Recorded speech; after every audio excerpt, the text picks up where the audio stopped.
So one thing that they like to say is that, we didn't publish a model card because we hadn't actually released the model. Now, this might be a surprising statement to somebody who had used the model and seen it on the internet. Any random person on the internet could use the model, but it hadn't been released. When they released Gemini 2.5 Pro, which at the time was state-of-the-art, arguably the best model of any company, they didn't release any testing report. Only about 3 weeks later that they actually published a model card. In this model card, they didn't mention external testing. That really was a direct violation of the safety commitments. There's really no way you can argue against that. The exact words of the Frontier AI safety commitments say that you must explain how, if at all, external actors such as governments are involved in the testing process. We're trying to raise awareness among politicians and show that there is political consensus here, that across party lines there's a clear consensus that the AI safety commitments have to be met. We've had lots of interest from politicians, lots of politicians signing the letter. Do I just sit down here? Yeah, just sit down. Yeah.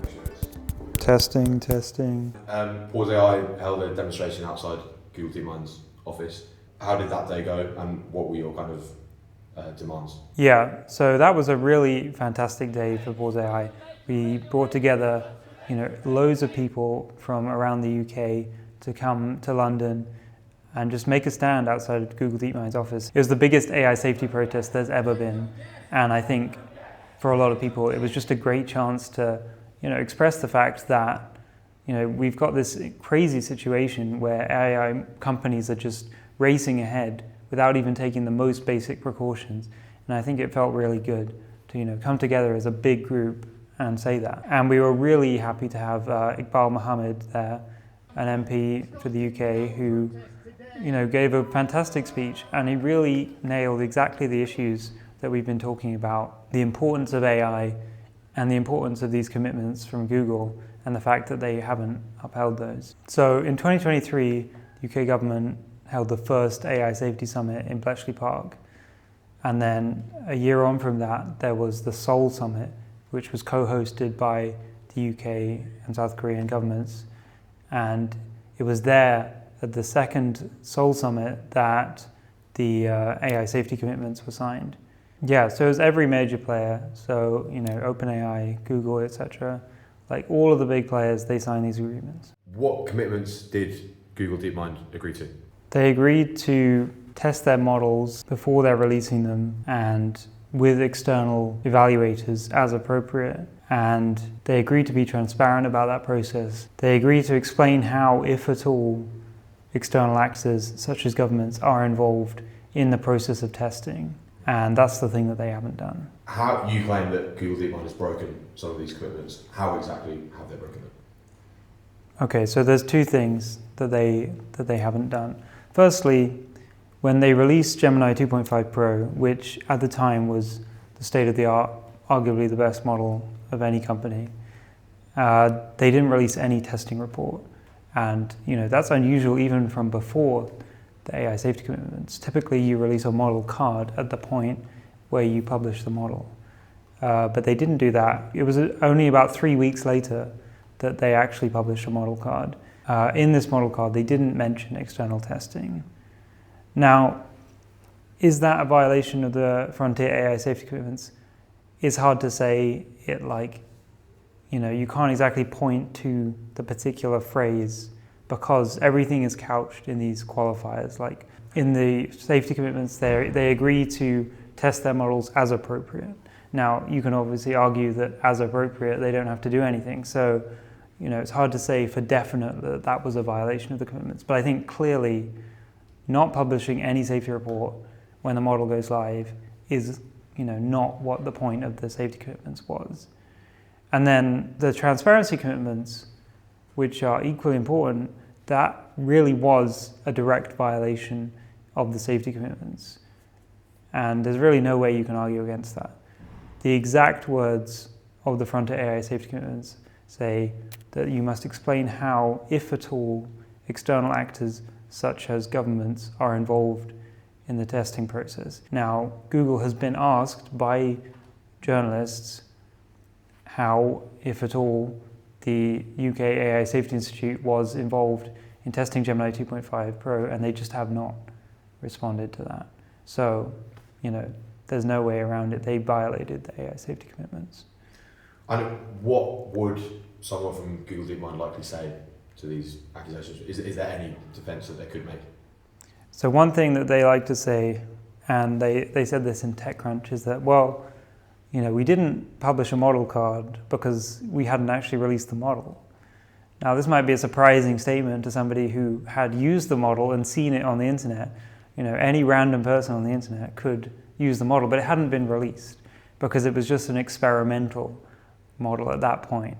So, of course, that mitigates any safety concerns that we might have because, the model's just a preview. So, anybody who wanted to use it for malicious purposes, they would have to bear that in mind.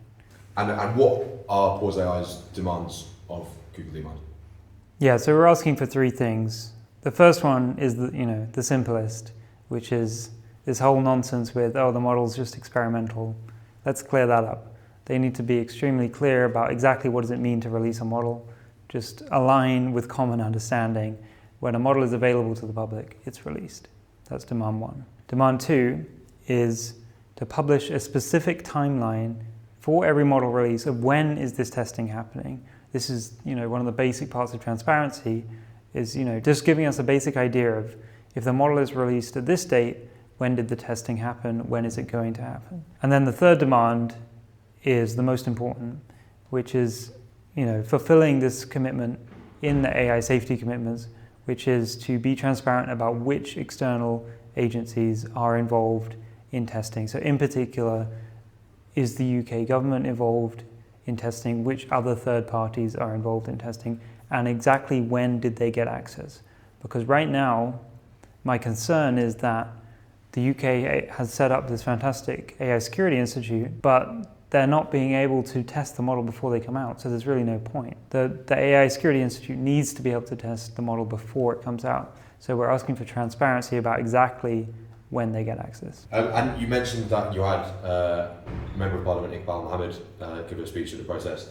Have you reached out to any other politicians on this issue? Yeah, so I, along with many other members of PauseAI UK, am reaching out to my own MP and to other MPs across the UK and peers and members of devolved parliaments. We're asking them to sign a letter about this issue.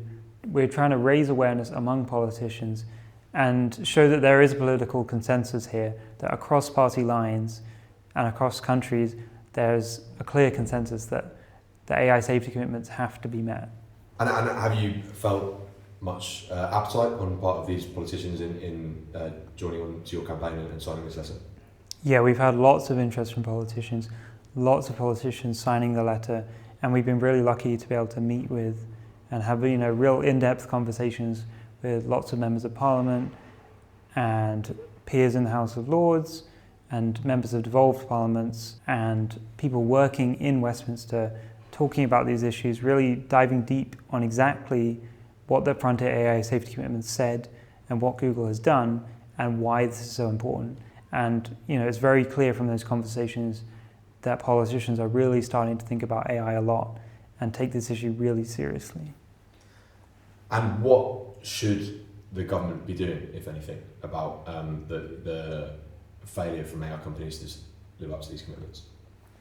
Well, the first thing that we need to do is have just more transparency, just a clear acknowledgement from the UK government that, this has happened and this is serious. And that's part of what PauseAI has been able to help with this open letter. And then what we need beyond that is to empower the UK AI Security Institute with regulatory powers. So, the problem fundamentally is that Google doesn't have any legal obligation here. They signed these Frontier AI safety commitments and, we thought that they took those seriously, but apparently they don't.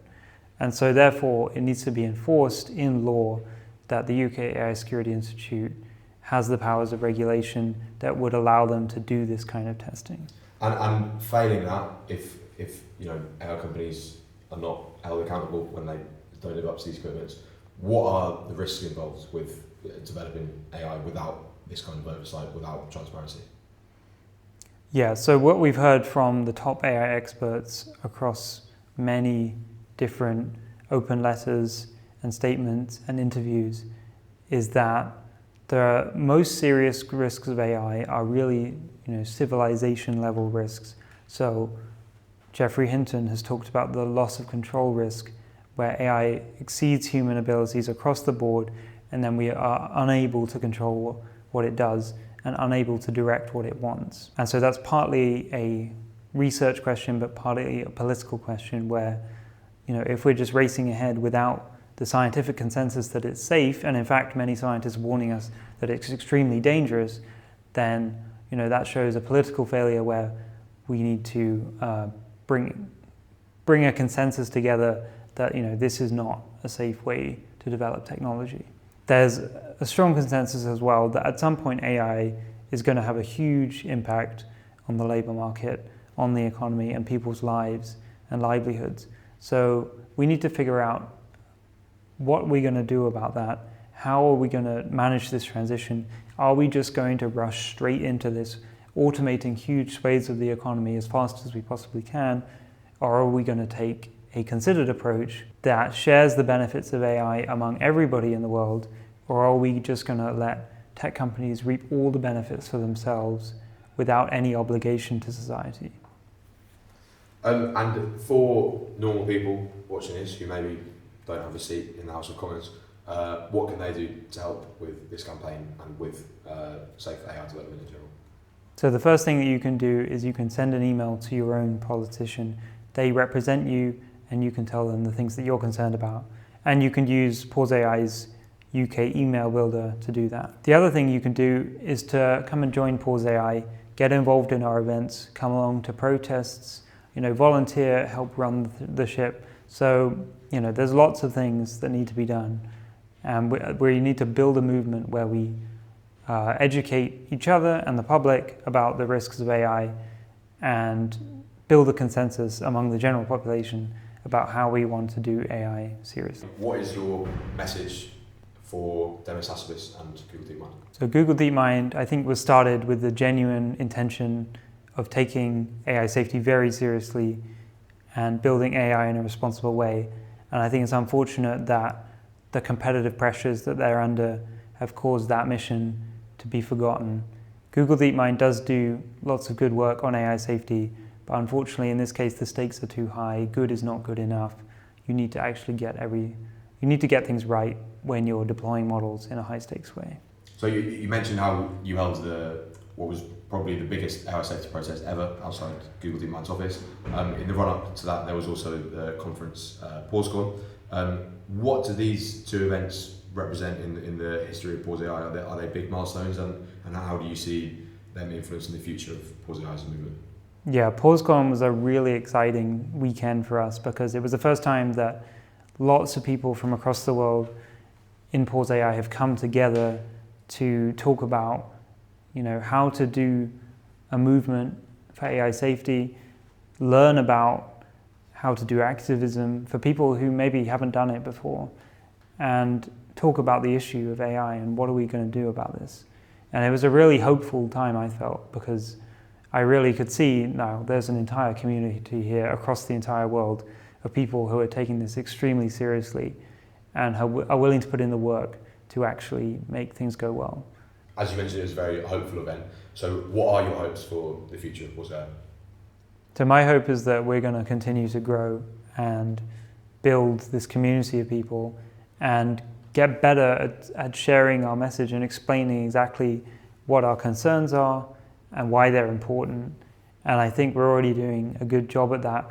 I think the most important thing is people who trust each other sort of reaching out to the people that they know and love to tell them about this issue and make sure that more people are aware of the situation that we're in, because it does affect everybody, and so everybody deserves to know and understand the situation. Okay, how's that? Yeah, good.